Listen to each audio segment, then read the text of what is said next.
And it got bad like real quick. Like within 3 hours, I was being chased in the back of a taxi cab by a cartel with a gun hanging out the window. If I don't do something, I'm literally gonna die. The open drug use, the sorrow, the sadness, the violence, it is overwhelming. I didn't pick up that, 2-pound phone, but it weighed like 20,000 pounds to say, listen, man, I'm having some emotional problems and I need to talk to someone about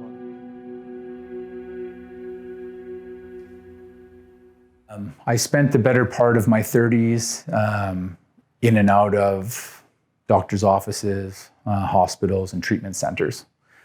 I had a really normal upbringing, but around 12 and 13, it was drugs kind of came into my life, drugs and alcohol. It was both really at the same time, like back to back, day to day. One day it was alcohol and the next day it was drugs. I think within the first year of using, I woke up in the hospital and I had a blood alcohol level of 58.0. They said that it was a fluke that I lived. At 5 years old, I started drinking, and it was experimental, of course. As a child, everybody wants us to be like the big kids, and the big kids were the adults, and the adults drank, and so, of course, I tried it, and didn't like it at first, but then it became something I liked. My mom would work, my dad would be working out of town, so after school, my sister, who was 10 years older than me, was like my mother figure. And just the summer before that, we went all around America on Greyhound. Those were the days, the good old days, and we had met our relatives. And she left the house, and then unfortunately, she went and started working the streets as a prostitute and got mixed up in the drug culture. And then when you're 7 years old as a kid, you know your sister's not there. You see your mother crying, your dad going to look for her. Growing up, as I'm progressing, I went to school and, I made a lot of friends, but missing my sister, and then hearing, the teacher one time, my sister unfortunately got shot when I was 17 years old. I guess my earliest experience with alcohol would have been probably in grade 8. I found that when I was drinking, it was much easier for me to not have those negative feelings associated with presenting as something that I wasn't, or trying to be something that I wasn't.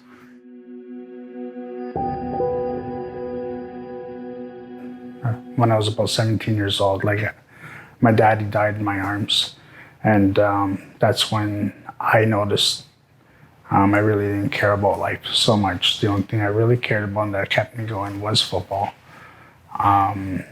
So I could see where my life started going downhill from there. Playing football, I got into a university, and playing my second university game, I hurt myself really, really bad. And doctors told me that I couldn't play football anymore. So that was pretty much the end of my football career. And I was prescribed prescription painkillers for the injuries that I had. And I started realizing my addiction taking over is when the doctors started trying to take the painkillers away. And that's when I knew I had an addiction problem. And I realized at a young age that I had addiction tendencies. I have a very addictive personality.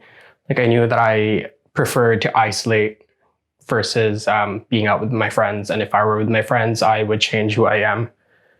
And then I moved here 5 years ago, right after high school, basically trying to get away from what was my previous life, which I did not like. And in the beginning, it was good. But once I was introduced into the club scene and drugs, that's when life started getting hard. It was all fun in the beginning. I consider myself as a high functioning addict. And then it all sort of just trickled down into my world being very small.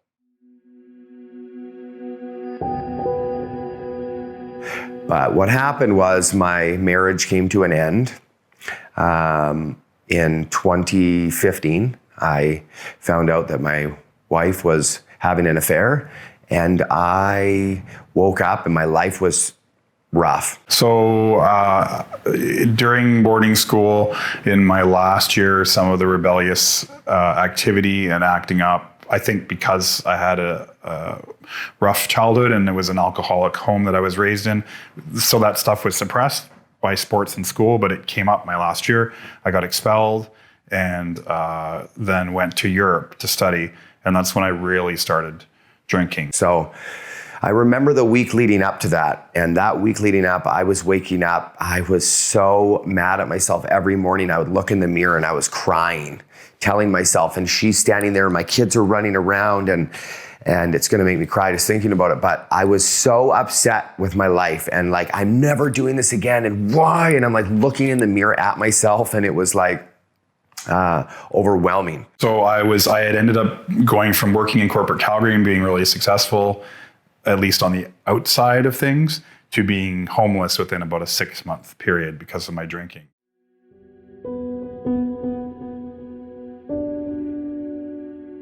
As you'll find with many clients that together we can, my addiction affected my family negatively. It damaged all my relationships with my brother, with my parents, with my friends, with my cousins. I was a toxic person to be around, and understandably, no one wanted to be near me. When I look back now, I'm very grateful to have made my way here on my journey. I got put on a Greyhound bus in Kamloops, saying goodbye to my 2 young children, and to my wife at the time. And I think I probably cried for the whole 4.5-hour drive here.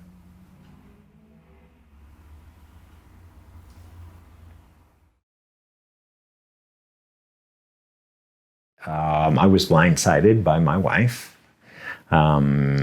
She gave me an ultimatum, which was, you either I got 24 hours. Go here or get out. I had a happy family life, happy children, didn't lose everything, but I was a drunk. So our life as a family was in lots of turmoil. Every day I'd come home and I wasn't too sure which person was going to be greeting me at the door. Was it going to be a nice, calm, loving husband, or had something set him off and it was going to be walking on eggshells to figure out exactly how to proceed with the day? I almost lost my best friend. When I came into TWC, I thought I lost everything. I didn't realize until coming to TWC how much I could have lost. But my best friend stuck by me 100% of the time. I was here for 90 days and saw that she was probably the only person that ever stayed behind me. For my husband, who I believed was an alcoholic, our marriage had been suffering for quite some time. And we had a couples therapy, and the therapist had actually suggested that we look at some kind of recovery center rather than just trying to put our marriage back together again.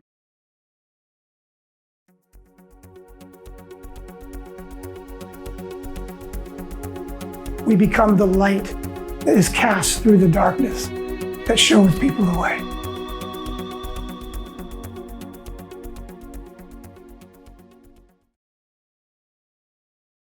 My first experience walking into Together We Can, I was scared. I'll be honest with you, I was terrified. I didn't know what I was walking into. I didn't know what to expect. My first couple of weeks coming into treatment, I was full of anxiety, fear. That was only for the first couple of days, just because I didn't know. I was always worried about the future. I built up friends that I could count on and that I could really call in those times of need. And I said, if I don't do something, I'm literally gonna die. We're all in this together. You're not the only one. I thought I was out there. I thought I was the only one with this disease of alcoholism, right? And coming in here and seeing that, hey, it was a big eye opener. Like, wow, I'm not the only one. And The first 2 weeks were absolutely horrible, to be honest. I was in a lot of pain. I was in a lot of regret. I was in a lot of shame over not measuring up to what I thought that where I should be in my life. And you know, walking up those stairs, and the first person I met was Jordan Davies, and he just gave me a smile and welcomed me, and then, you know, and told me that he was glad to see me and glad that I made the appointment. just the personal connections that we all had, and like getting to know the program, which I had no idea. I had nothing, not a clue about the program of recovery whatsoever, and kind of hopping into that, it was like like they say, the keystone to the whole thing, right? And just learning about that and going into group and talking to the counselor and just learning so much. The second person I met was Stacey Wilson, and I've never met this man before. I never knew who he was, and the first thing he's like, welcome, give me a hug. And I was like really standoffish from that, but I was just like, well, okay. The things that made it really amazing were the people. I would have to say that one person helping another person within recovery is something that not only do I believe keeps the spirit of Alliance alive, but it keeps the spirit of people feeling like they are accepted. So after talking with Stacy and Jordan and showing my way, I was like put into group, and I was put into Jesse Kiss's group, which to this day I believe is one of the reasons why I'm still in recovery today.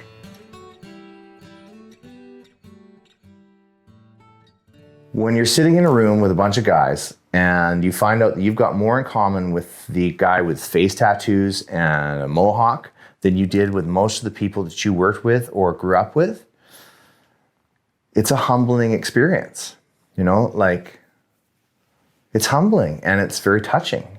My journey was up and down. There were times where I wanted to leave, and there were times that I did love being in treatment, mostly because of the people around me. It's a family. Once you get here, everybody is part of, not part if. I felt at home. I felt safe. I felt like guys had my back and that I could say anything to them and it wouldn't shock them. Today in recovery, my relationship with my family is amazing. And I have to honestly say it's because of TWC's family program. My mom went to it. It's a week-long program, and it really helped her understand my behaviors, my downfalls, and things that I was acting out on, you know. And now we have a great relationship. I call her every day. I go for lunch with her. Me and my brother are super close again. It's amazing. I would say my family relationships today, on a positive side, are a work in progress, you know. Whereas before there was no work or no progress at all. Moments when I think back and I think of their active addictions, it wasn't nice. It was loud. It was ugly. It was mean. It was not nice. Whereas now I enjoy the time I talk to with my parents. I don't see them as often as I used to when I was younger, obviously, but it's a nice thing to have a positive relationship with them. It's a nice thing to go to them and see the smiles on their faces, and me not always going there to get something out of them, and them not always on defense and have their guard up. Like, what are you talking to me for, right? Yeah, it's a great thing today. Yeah. And today, to be able to pick up the phone, to be able to see them, to be able to hug them, to hear these simple words of "I love you"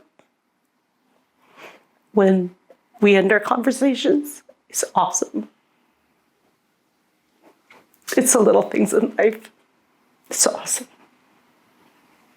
Things that I took for granted before, now I just kind of get to live and be just in that moment, live in that moment, not worry about like what tomorrow's going to bring or what happened yesterday. It's all about being in that one moment with those two little boys that I never ever like got to have because I was never in that moment through my addiction. I was always thinking about where am I going to get my next drink or how can I make up an excuse to get out of the house.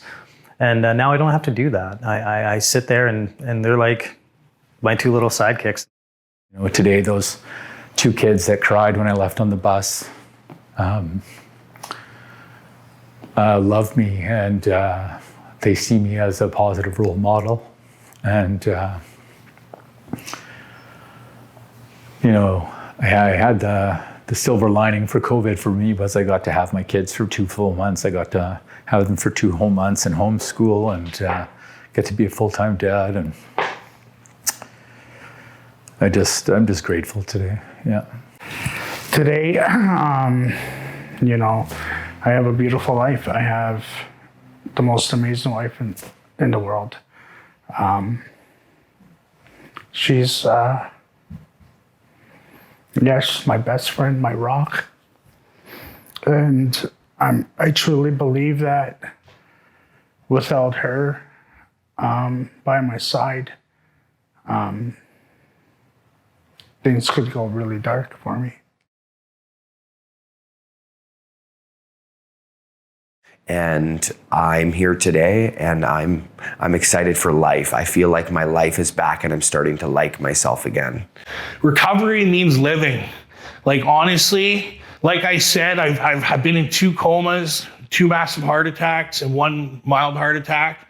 And, you know, I wouldn't be alive today if it wasn't for TWC and this recovery business.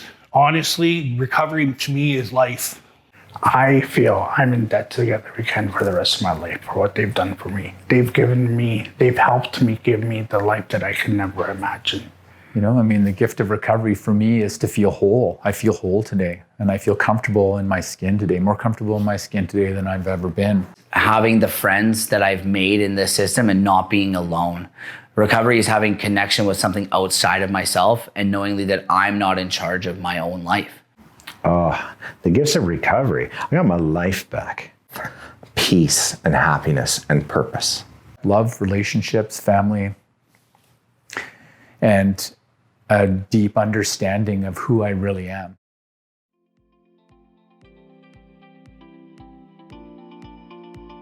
For anybody out there that is struggling with addiction or substance abuse, give yourself a chance.